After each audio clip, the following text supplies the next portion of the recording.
ఈరోజు కళ్యాణలక్ష్మి కార్యక్రమానికి మాజీ హోంశాఖ మంత్రి గారు, భూగోళ శాఖ మంత్రి మరి స్థానిక ఎమ్మెల్యే గారికి, మరి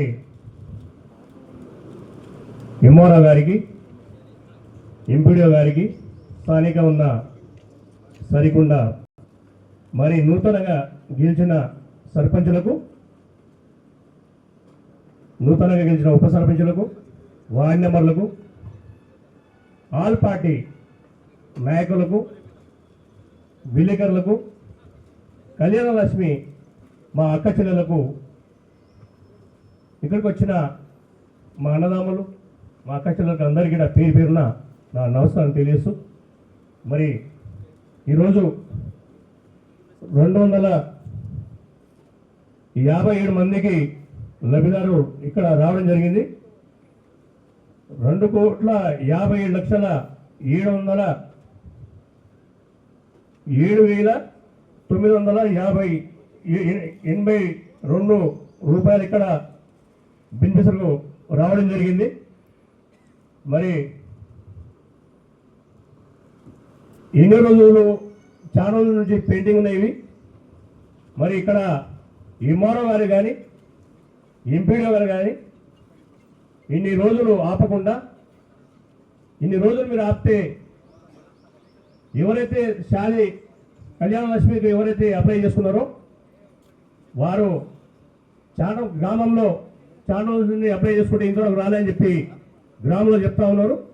మరి ప్రభుత్వం గిట్ట గౌరవ ముఖ్యమంత్రి గారు రేవంత్ అన్న గారు, మీరు ఎంఆర్ఓ గారు, మీరు 5-10 వచ్చినప్పుడు మీరు ఎవరైతే అప్లై చేసుకున్నారో వారికి ఇస్తే బాగుంటుంది. ఇప్పుడు 257 ఇంతవరకు ఆపడం కరెక్ట్ కాదు.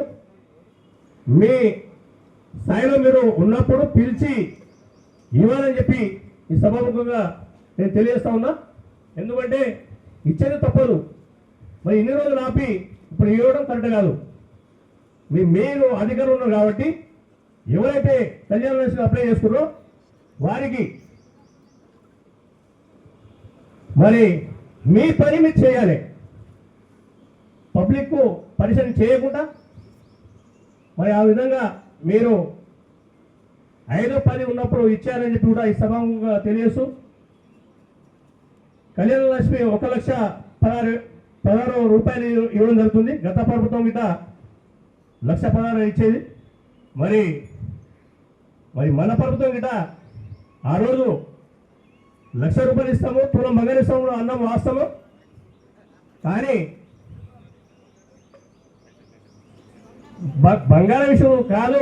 ఎందుకంటే మరి ఆర్థిక పరిస్థితి బాగలేక ఇబ్బంది పడుతున్న వాస్తవం. అది మేడం తెలుసు, మనకి తెలుసు, అందరికీ తెలుసు.